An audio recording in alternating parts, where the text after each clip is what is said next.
That last thing you said there, Sam, is so counterintuitive and yet so profound and spot on. And it almost makes people want more. You're almost playing a little hard to get to a certain degree, because you're ending early. And then of course I can just imagine that in that room, people are kind of wondering what just happened here. We gave them an hour and it's 10 minutes. Well, I've got some questions versus Brandon, feeling like I'm trapped in this place. You are so right, is that Amy Poehler said, I get a little itchy if I don't have some kind of control. Face it, everyone gets itchy if they don't have control. And when we are talking, we're holding that person hostage. And once again, at some level, they don't like it because who's in control? We are. So when we discipline ourselves to distill what we have to say, and then we put the ball back in their court, who's in control? They get to lead the conversation to go to, can we talk about your finances a little bit more? Can we talk about what you're doing with social media marketing? Who's in charge of the conversation now? They are. They're making it relevant to them. They're going right to what most interests them and what they need or want to know in order to say yes to this. So it is one of the most strategic things we can do is to give people control of the conversation and respond to their priorities instead of holding them hostage while we go through our whole PowerPoint deck. Would you like to know what to say in 60 seconds to get people's eyebrows up? Well, on our Leadership Foundry podcast show today, we're going to talk to Sam Horn. Sam Horn is the CEO and founder of the Intrigue agency, and she is an expert on helping people make pitches. Whether they're pitching for investors, asking their boss for more resources, or even asking a customer to sign on the dotted line, Sam is an absolute pro, and she's coached hundreds of leaders on how to do this better. So I'm going to be your host today, Brandon Smith, and on our journey today, I want you to listen really closely on what Sam says. Have a pen and paper handy to take notes, because the tools she's giving you today are not only going to help you become a better leader today, but they're going to help you become a better leader tomorrow. Welding together practical insights and powerful conversations to forge world-class leaders. This is the Leadership Foundry podcast. Now, here's this week's host, Brandon Smith, co-founder of the Leadership Foundry. Sam, I am so excited to have you on the show. So before we jump into all of the wonderful things that you teach and coach entrepreneurs on how to do this, a good starting place, tell us a little bit about yourself. What got you doing this? I'm very fortunate, Brandon, is that Katharine Graham of the Washington Post said, to do what you love and feel that it matters. How could anything be more fun? And that's what I get to do. I get to do work I love. It matters. Do it with people I enjoy and respect. So I write, speak, and consult. And I have an opportunity to do it all around the world with really intriguing people to get my eyebrows up. Oh, fantastic. And you've been doing this for some time. Yes, let's just say my millennial sons say, Mom, stop saying you've been doing it for more than 30 years. You think that makes you relevant. They think that makes you old. So let's just say I've been doing this for more than 20 years, Brandon. Well, I think, in all seriousness, I think that matters. I think that really, really matters, because there's some folks who have done things like this and I've been doing this for 2 years, and that's great. But there is a lot of wisdom that can be gained over time doing the same thing. You really develop and define your craft. So we've got a true artisan on the show here today. Well, thank you. And, I know that your show is about leadership, and it is how can we scale our impact as a leader? And one of the ways is just what you said, is to have a proven track record of success. Who have we had an opportunity to work with? What types of tangible bottom line results have they reaped as a result of our work together? And if you're ready, we'll jump right into some ways to do that. I would love it. I was about to take us there, Sam, and you're already leading the way. You're practicing leadership right now. So yeah, absolutely. Let's go ahead and get started. Okay, now I hope, unless people are driving, I hope people grab paper and pen real quick, because you may know that I helped start and run the Maui Writers Conference. What CAN is to the film industry, we were to the publishing industry. And all of our authors, whether it was Mitch Albom or Dave Barry or Carrie Fisher, they didn't agree on anything except this. You ready? Mm-hmm. Ink it when you think it. Great. So I'm going to suggest you grab paper, because I'm going to share some ideas that you can apply immediately to your priority projects, to your business, to your website, to your next presentation, to a book you're writing. So first, put a vertical line down the center of the paper, because people say, Sam, how does your brain work? I juxtapose everything. I think it's the quickest way to make complex ideas crystal clear. So over on the left, please put infobesity. Infobesity. Infobesity, yeah. Okay, I got it. Right? I got it. Lose people at hello. Over on the right, please put intrigue. Intrigue. Okay, now that word I know. Good. Now, in our time today, if it works for you, I'll tell a quick story to show how someone shifted from infobesity to intrigue, and then we'll unpack it so everyone listening or watching can immediately apply it to something in their career or their job. Sound good? I love stories. Story away. Okay, story away. Okay, it's 90-second story. So I was the coach for Springboard. We helped women like Robin Chase of Zipcar, Gail Goodman of Constant Contact generate more than $26 billion in funding. So one of my clients, Kathleen Callender, comes to me. She says, Sam, I got good news. I got bad news. I said, what's the good news? She said, I'm speaking in front of a room full of investors at the Paley Center in New York. I said, that's fantastic news. What's the bad news? She said, I'm going at 2:30 in the afternoon and I only have 10 minutes. She said, you can't say anything in 10 minutes. I said, Kathleen, you don't have 10 minutes. They will have heard 16 presentations before yours. You've got 60 seconds. This is the 60-second opening we came up with that not only helped her win millions in funding, she was selected as Business Week's most promising social entrepreneur of that year. Ready? 60-second opening? I'm ready. Okay. Did you know there are 1.8 billion vaccinations given every year? Did you know up to a third of them are given with reused needles? Did you know we're spreading and perpetuating the very diseases we're trying to prevent? Imagine if there were a painless one-use needle for a fraction of the current cost. You don't have to imagine it. We've created it, and she's off and running. Are your eyebrows up? My eyebrows are up. Okay. Now, Brandon, over in Infobesity, do you know how she used to open up her pitch deck, her presentation, describe what she did on her website? That PharmaJet, her company, was a medical delivery device for subcutaneous inoculations. It's a what? See, are your eyebrows stitched together? I'm still trying to pronounce in my subcutaneous. Got it. Okay.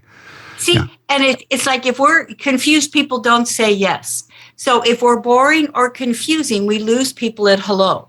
So over on the right, here's a 3-step process from now on. We do not explain. Over on the left, we do not explain our business. We do not explain this project or our cause. That's infobesity. Wah. It's often confusing or boring.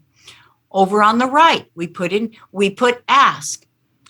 Step number 1, ask. We ask 3 did you know questions with surprising statistics about the problem they're solving, about the issue they're addressing, about the need they're meeting. So whatever problem you're solving, need you're meeting, issue you're addressing, what are surprising statistics that would get people's eyebrows up? And now if you're thinking, well, where do I find those surprising statistics? You GTS, you Google that stuff. If we had time, Brandon, right now, you have people listening from all around the world in all kinds of different industries. If they put into search, what are surprising statistics about blank, about the pharma industry, about the tech industry, about the Great Resignation, about stress management, about career chances for women over 40. Up would come statistics even they didn't know about. And if it gets your eyebrows up, it'll get other people's eyebrows up. And it is the quickest way to earn smart, skeptical people's attention is to introduce something they don't know. Now, second step, one word, imagine. Imagine pulls people out of their preoccupation. Now, if we use the word imagine linked to the benefits, imagine this, imagine this, imagine this. People are going, sounds pretty good. Go back to Kathleen Callender Pharmajet. Put yourself in her decision maker's shoes. What are they thinking about? Well, they're probably thinking about painful inoculations, so we made it painless. They're probably thinking about reused needles, so we made it one use. Most decision makers are thinking about money, so we made it a fraction of the current cost. Do you see how in a world of infobesity, we distilled into one succinct sentence of who wouldn't want that? Step 3, write down these words. You don't have to imagine it. We're doing it. Now you come in with your evidence and precedents, come in with your testimonial, come in with the respected industry expert who vouches for you or is on your board of advisors, come in with an article or a presentation, a white paper you just gave.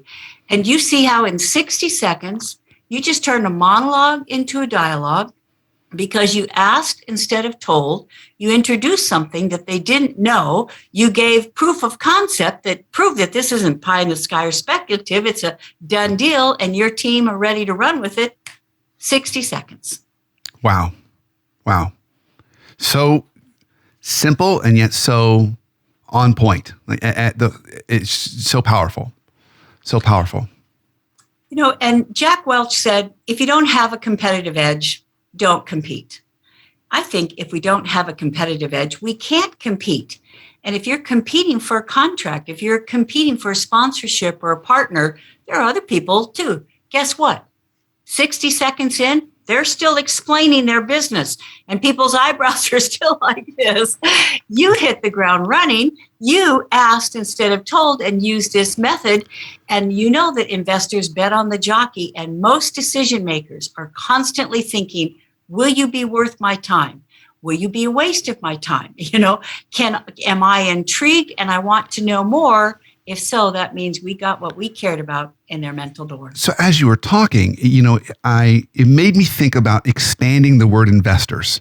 Naturally, absolutely investors. I've got a business idea and I want these funders, angel investors, whatever it happens to be, to fund it. It could also be your internal investors inside the company. You want to pitch a strategy idea, or you want to start a new division or launch a new product, and you want funding and resources from senior leadership. You could use this there. Investors could also be customers. You want to win that new contract from a customer and you want to kind of take them away from a competitor. You could use the same approach there. I love it. It's so applicable to anyone that we want to, invest in what we're doing. Brandon, what you just said was brilliant, and you are right. Instead of investors, let's put in decision makers.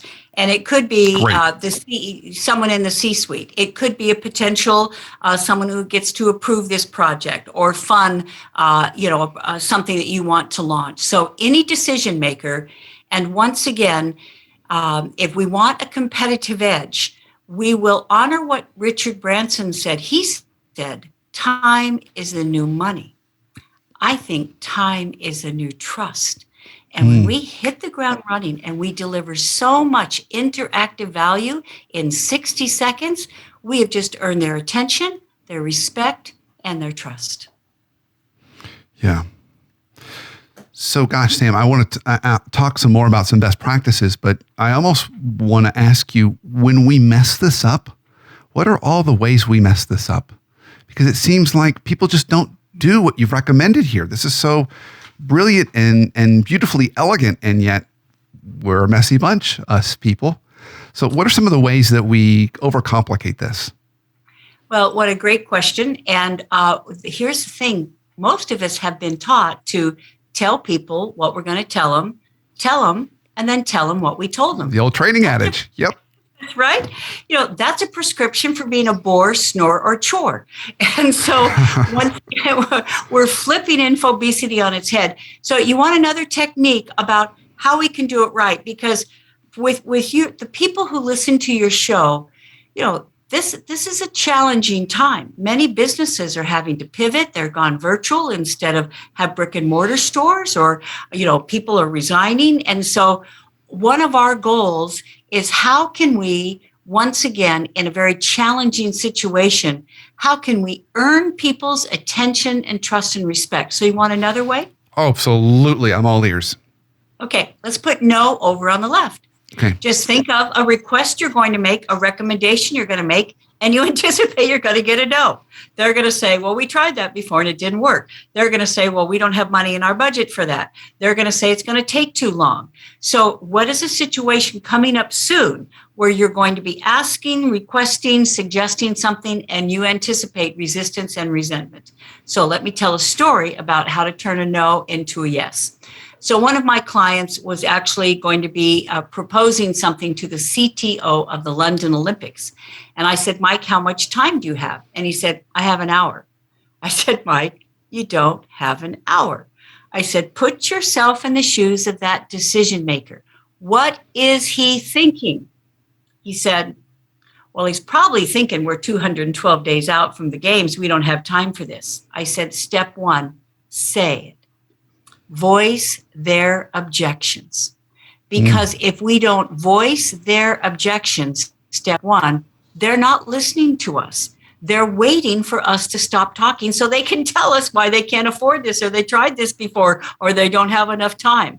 So anticipate and voice their objections. And then next, I said, you're going to avoid a 3-letter word that creates more conflicts than any other word in the English language. And do you know what it is? What? But, Well, I understand this is important to you, but I realize we tried this before, but, yes, we agreed to that price, but it's like, well, I'm sorry that happened, but that little word, but, makes us adversaries, because it makes us a right, wrong, either or conversation. It erases what went before it. So step 2 is to use the word and. So, it's, I can only imagine, and we don't say, I know you're thinking you're 212 days out, because we don't know that. That's presumptuous, which could be offensive, right?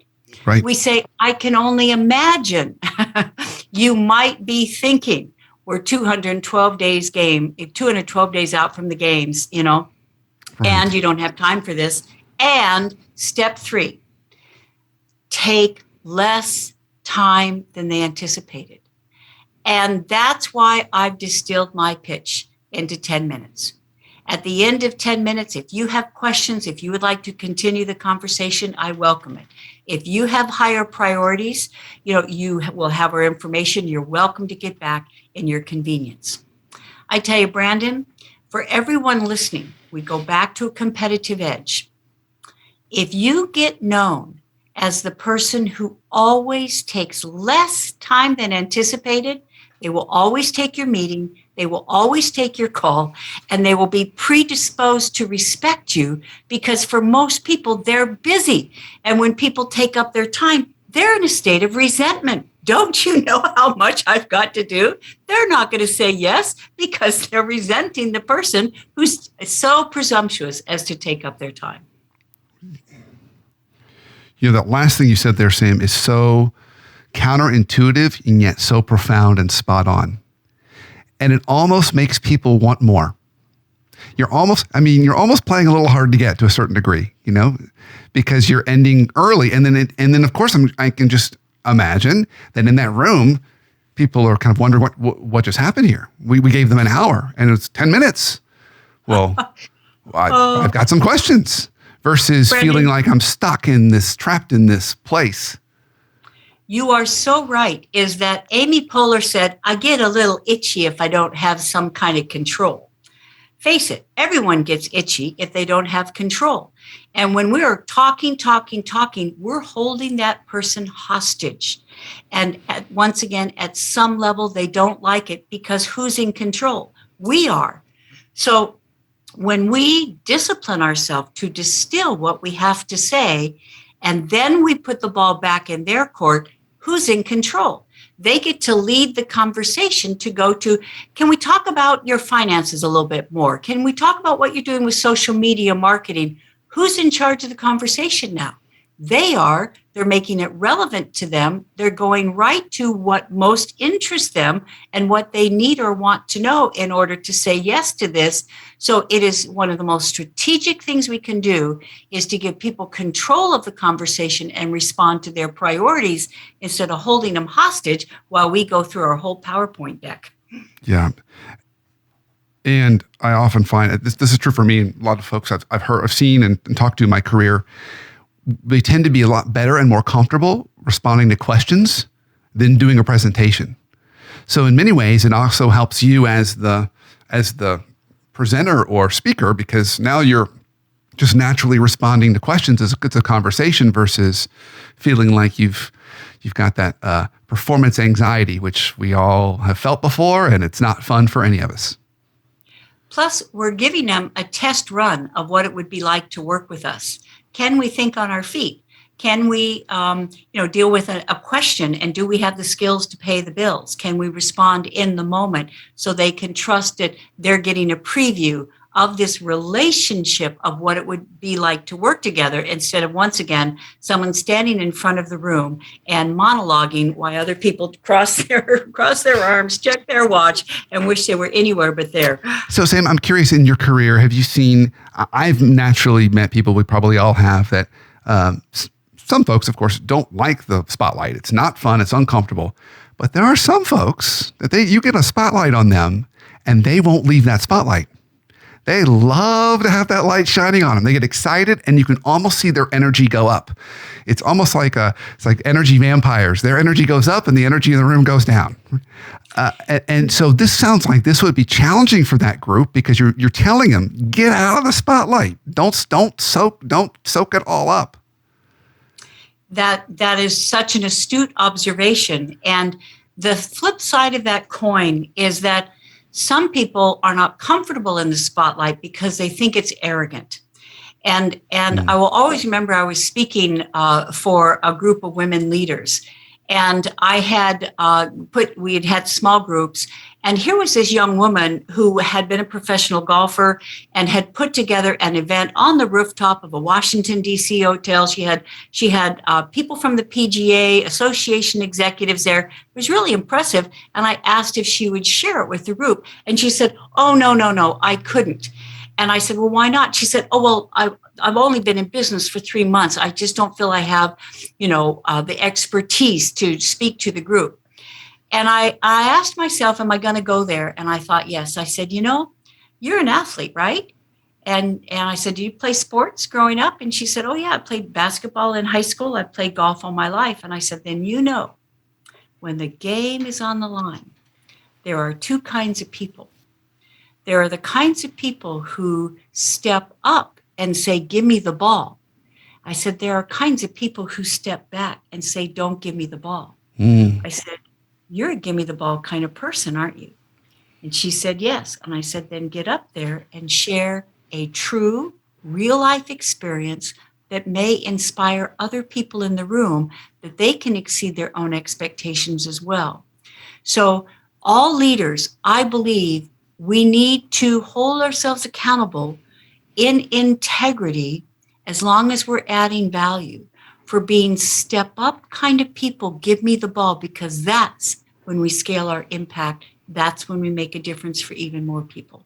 Yeah, beautiful. Well, Sam, we have a little bit of time left. Do you happen to have any other good pointers or tips for us today? Is this a rhetorical question, Brandon? Okay, of all the ones that I could tell, I'm going to tell this one because, once again, the river that runs through our conversation today is how can we have a competitive edge and do something that's the opposite of the norm so that we stand out, so that we break out instead of blend in. Blending in is for Cuisinarts. So over on the left, go ahead and put forgettable. Okay. Over on the right, please put memorable. And I will always be grateful to Garry Marshall. Did you see the movie Pretty Woman by any chance with Richard Gere and Julia Roberts? Of course. Okay. Many times. Okay, well, and many years ago, I thought we were going to be dating ourselves. I know. Yeah. So Garry Marshall was the director, and he said something at the Maui Writers Conference. It was so profound. I remember it as if he said it this morning. He said, Hollywood directors can predict when their movies will make money based on one thing. Guess what that was? Do people walk out of the theater repeating something they heard word for word? Because see, if they walk out saying, make my day, show me the money, I'll be back. When someone says, seen any good movies recently, they're talking about your movie. And they're talking about it in a way that motivates other people to want to go see it. They become brand ambassadors because they took responsibility for distilling an airtight sound bite. So on the right, please put AIR, vertical, because this is how we come up with hook, line, and thinkers. This is how we come up with one-liners in our website, in our presentations, in our LinkedIn blogs that are memorable. So we're the one who stays top of mind over time. A is for alliteration. Now just listen to these words: bed, toilet, and shower, Dunkin' croissants, best purchase, dirt, vacuum. Kind of clunky, right? Mm-hmm. Now let's make them alliterative. Alliteration is when words start with the same sound. It makes us instantly eloquent. It makes our language lyrical. Bed, bath, and beyond. Dirt, devil. Best, buy. So I'm asking everyone to look back over their website copy. Look back over their marketing and ad campaigns. Look back over their presentations and books. Are they using alliteration? Even when they name their products? Because do you drink coffee or tea by any chance, Brandon? Yes, to both.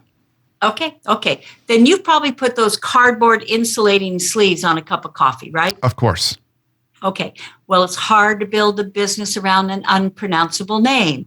It's hard to build a business around an unpronounceable name. So Jay Sorensen saw an opportunity. He didn't call those cardboard insulating sleeves. You know what he called them? I don't know. Java jackets. Boom. Cornered the market. He said people who meant to get in touch with his competitor, contact them because they can't remember the competitor's name. So when we're naming something, whether it's a headline for a blog post, once again, it's a presentation, a book, or a tagline for business, are we using alliteration? All right, let's go down to I. I is iambic meter. When you put it in a beat, you make it easy to repeat. When you put it in a beat, you make it easy to repeat. I can't believe I ate the whole thing. Of course.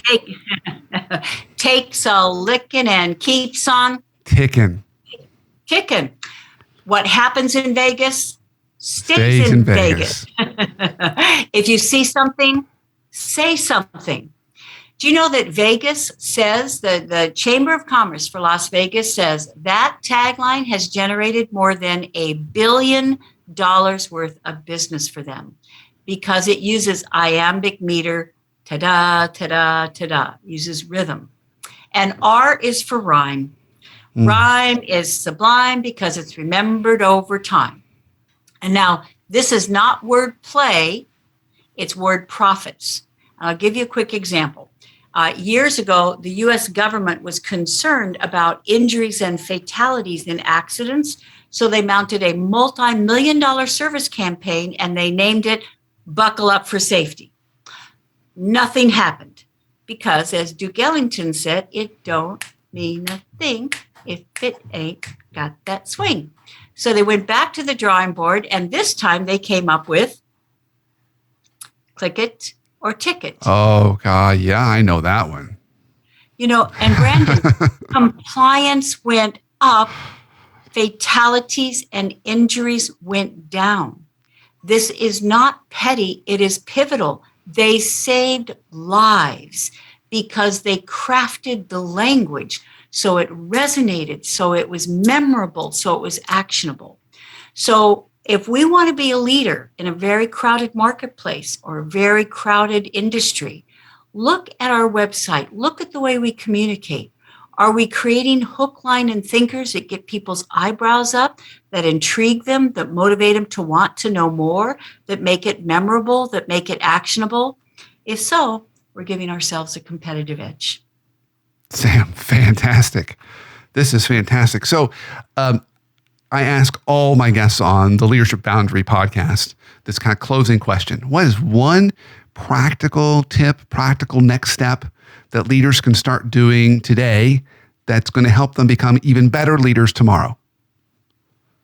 60 seconds, 60-second opening, 60-second close, 60-second brand stories. Discipline yourself to craft an opening that has people at hello. Discipline yourself to take all of those testimonials from your clients of how they benefited from you, why they choose you instead of the other guys, why you made a difference for them, and distill it into a 60-second brand story. And then when it's time to wrap up, distill it into an actionable 60-second close that leaves people favorably impressed and motivated to want more and to do more with you. Sam, this is great. So if people want to learn more about you, follow you, get any additional resources, where can they go? Well, thanks for asking. My website, it's really easy, is samhorn.com. So it's SAMHORN.com. My TEDx talks are on there. My books are on there. And I have a lot of posts with instantly useful information.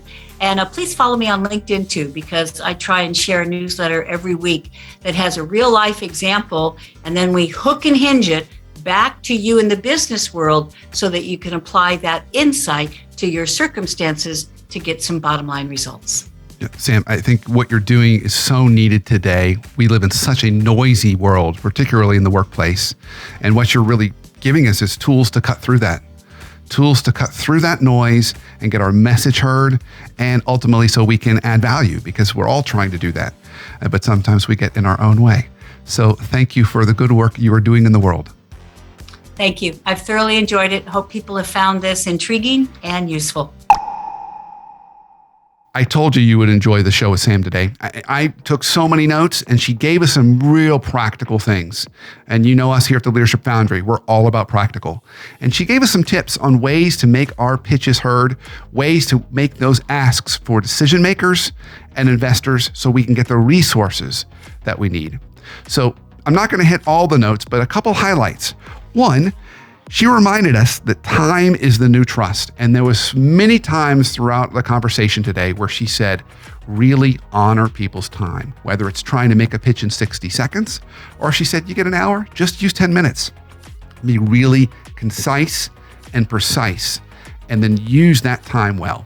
And then she also said the language we use, try and make it, whether we're alliterative or we're making it rhyme or we're putting some kind of beat to it, make sure that the language we're using is sticky. And then finally, she said, really make sure you're trying to anticipate any kind of needs that they're having or even objections that they might be having. And go in there and address those rather than wait for those to come up later in questions. But all in all, what I loved about Sam's recommendations was it really represents the world we live in today, with time being our most precious resource. And she gave us great practical ways as leaders to cut through that noise, get our message heard, so we can move the needle and ultimately be more effective at what we're trying to accomplish.